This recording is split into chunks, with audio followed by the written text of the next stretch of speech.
What's going on, guys? It's Brandon back here again for another BFR. Today we have Game 77, which was in Arizona against the Arizona Coyotes on April 20th at 9 p.m. Late game. I was exhausted by the end of it. You know what? That's the title of this video. Exhaustion, because that was one of the most brutal third and overtimes. The game did not want to end, and I was exhausted. Hawks win in overtime 4-3. Should not have taken overtime. They go to 26, 40, and 11. A lot of changes in the lineup. Gustafsson was in, Stillman was in, Borgstrom was in, Kurashev was in, Reichel was out, and Whistle was injured, so he couldn't play, so he was out. DeHaan is out, and Caleb Jones was out. Shots were 40-35 for Chicago. Hits were 27-24 for Chicago. Faceoffs were 30-23 for Chicago, or 36-23 for Chicago. On the power play, Chicago was 0 for 5. And on the power play for Arizona, they go 0 for 1. Lankinen saves 32 out of 35 in the win. Vejmelka 36 out of 40. Both have very good nights in net. Andrew Ladd was playing in his 1,000th game, fitting it was against Chicago. Riley Stillman's dad is assistant coach for the Coyotes. Corey Stillman, champions with 2004 Lightning and 2006 Hurricanes. He was part of both of those teams. Chikrin and Fisher were done for the year prior to the game, and they obviously didn't have Keller the last time they played the Coyotes. So this is a very depleted Coyotes team, and they still managed the Hawks to get it to overtime. In the first, in 1918, so 42 seconds in, it's a Chicago rebound goal from Jake McCabe, his fourth of the season, from Kubalik and Tays to make it 1-0. The Hawks were pressuring right out of the gate. They wanted this game. They knew it was a chance. They had a chance to win. They don't want any more than 40 losses. They're trying to get to probably 30 wins by the end of the year to show improvement. Vejmelka then robs DeBrincat. Hawks were in complete control. Shots 7-1 Hawks 7 minutes in, because at 15:05 Arizona penalty to Boyd for hooking, which would be killed. Strollman stops Radish to Kane. Vejmelka shuts down DeBrincat. 10:59 Arizona penalty to Deneen for tripping, which would be killed. DeBrincat is hooked. There's no call. Arizona's not able to. Arizona's doing a fine job penalty killing. Their penalties are turning more into their power plays rather than the Hawks, because the Hawks just look bad. Then at 7:32, it's a Chicago penalty to Tays for hooking, which would be killed. Arizona couldn't even get into the zone then on their power play when they had been dominating on the penalty kill. Kachuk has a shorthanded break that's saved. DeBrincat trips Gostisbehere, and there's no call. Jay Beagle left for the dressing room. It turns out he had something wrong with his leg. He went into the boards wrong, so he's probably done for the season for Beagle.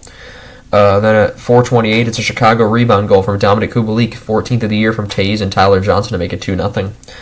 Then Strome has a last-second shot that's saved, and there's a scrum that follows. We go to the second period. We're at 14:02. It's an Arizona penalty to Strollman for goaltender interference, which would be killed. Lankinen did indeed embellish a ton. Then Regula goes through everyone, gets a breakaway, and that's saved, so that was surprising. Vejmelka then robs Kubalik. Kurashev has a chance denied.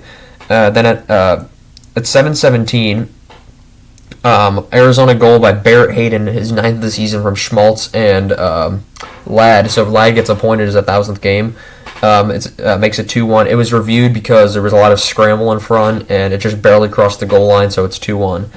And it was prior to that, Lankinen made an amazing save on a Ladd wraparound, and the second chance went in off Hayden. So then Kane is cross-checked by Strollman in the head, and there's no call. Arizona pressures, just scramble in front. Lankinen is able to cover. Schmaltz has a shorthanded chance saved. Then Seth Jones then shoots, goes off the inside of the post, and there's a scramble, and somehow does not go in. DeBrincat has a chance saved. Kurashev once again denied. Then at 3:35, it's a Chicago deflection goal. It goes up Nick Schmaltz, the former Hawk. A lot of former Hawks in the Arizona lineup. It's Alex Vlasic, his first ever NHL goal and first ever point. His first of the season from DeBrincat and Kane to make it 3-1. So congratulations to Alex Vlasic. We had Regula in the last game who got his first ever goal. Now we have Vlasic who has his first ever goal. Then at 1:07, it's an Arizona penalty. It's both Chicago and Arizona penalty. It's Lafferty and Carcone. They both get 5 for fighting, so that was interesting scrum. And as they were throwing punches, they were ready to cut to commercial, and I don't think they were ready, so it was pretty interesting. Roussel collides with Lankinen, and the ref yells at Lankinen because he can tell he was trying to sell it immediately. Now Lankinen's turning in the net Stützle. It's not that bad. Lankinen, I've never seen do this before. Stützle, what's going on there is awful. If you're an Ottawa fan defending Stützle, you're disgusting. Third, chance for Let's Go Blackhawks start the third. Taves is hit Bart hard into the boards. There's a huge scrum, and at 15:53, Arizona penalty to Galchenyuk for boarding Taves, which would be killed. Then there's a weird play by Schmaltz that then Eddie Olczyk then goes on a rant on about him, like, what are you doing? Like, he's not like saying the Coyotes are bad. It's not like bias networking or anything saying, oh, but the Hawks are bad. No, like, Nick Schmaltz made like a non-aggressive play, and Olczyk was like, if I was coach, he'd be sitting the rest of the game. And I was like, wow, I haven't seen him get that angry in a while. Then Kubalik and Kaliachuk, that weird Russian guy. It's the weird Russian defenseman on the Arizona. I don't know how to pronounce his name. I had him in franchise mode in NHL 22, but I don't know how to pronounce his name. Sorry about that. Where were we? So yes, Ladd has a shorthanded chance stopped. Arizona looks like an Arizona power play out there. Stillman nearly banks one in from behind the net. Kane, as he goes to the bench after his power play shift, broke his stick into several pieces, so you can tell his frustration there.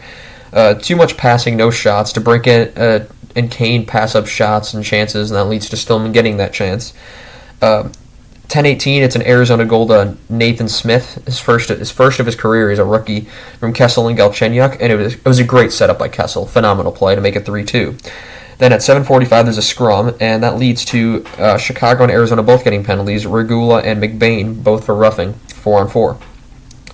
Stralman gets through, but there's a big save. And then at 6:17, it's an Arizona goal from Anton Stralman, 6th of the year, from Schmaltz and Kessel to make it 3-3. So they actually tie the game after the Hawks were leading 3-1 going into the third. Strome has a great move, and he and Stillman were tied up. Strome has a great move. And then Boyd, he couldn't get anything to do with it. And then Boyd is tripped up. Boyd tripped, and he kind of fell into Stillman, and that was one of the worst calls of the night, because at 3:45, it's an Arizona penalty to Boyd for tripping. It was an awful call. Completely awful call. Boyd should not have gotten a penalty for that. They were like saying maybe it was a slew foot. He slipped, and he fell into Stillman. That's not a penalty. Then Louis Eriksson has a shorthanded chance saved, and it might be his last season of his career, so that might have been the last chance he ever got. And then... Kane to bring it 2-on-1 was saved as Vomolka swats it away. With 41.6 seconds to go, Arizona calls a timeout, and we go to overtime as nothing gets done. Hawks look awful, but we're in complete control. And going out of the overtime, the Coyotes couldn't get the puck for the first 2.5 minutes. And then what a save on a taste to Kubalik. Kubalik absolutely robbed. Seth Jones has a near miss. McCabe has a good defensive play. There's a big save on McBain twice. Then there's a phenomenal save on Kane. Kane hits the crossbar. He passes it on the rebound. And on the rebound, it's a wide open net. No chance for Milk at 36.9 seconds left in overtime. It's a Chicago rebound goal. 3 times tonight they got goals off rebounds. From Alex DeBrincat, his 40th of the year, so he gets the big 40. From Kane and Seth Jones to make it 4-3 as the Hawks win 4-3 in overtime. And are now 4 wins away from 30, in which I do not think they'll get 30 wins by the end of the year. If of the teams they still have to play, they have to play LA tonight at 9:30. So that's going to be another exhausting game for me because I'm busy tonight. Vegas, who's trying to get a playoff spot. Buffalo, who has been playing very well as of late. And who's the other team? I know there's another team. Philadelphia. Philadelphia is the other team. And yeah, that's really all I have for you guys in this one. In terms of stats, Vancouver and Vegas both getting the points back, but LA had a big win 2 nights ago, so that kind of halts their progress. Dallas with a big loss against Edmonton last night.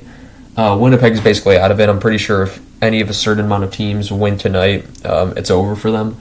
Florida has now tied Colorado for the best record in the league, as Colorado has lost their last 2 games, while Florida's won 11 in a row, so they've been on a roll. They're both tied at 116 points. Florida has the tiebreaker. If you remember at the start of the year, I predicted Florida would win the President's Trophy. If that prediction comes true, that would be hilarious, because of all the predictions I have made this year, almost none of them have come to part. Cough, cough, cough, cough. Let's see. We have right here. Yeah, but that's really all I have for you guys today. It's going to be a busy evening. Got the Kings game at 9:30, so it's another late game. So I shall see you guys tomorrow, and might be exhausted part 2. So thanks you guys for watching, and have a good day. Goodbye.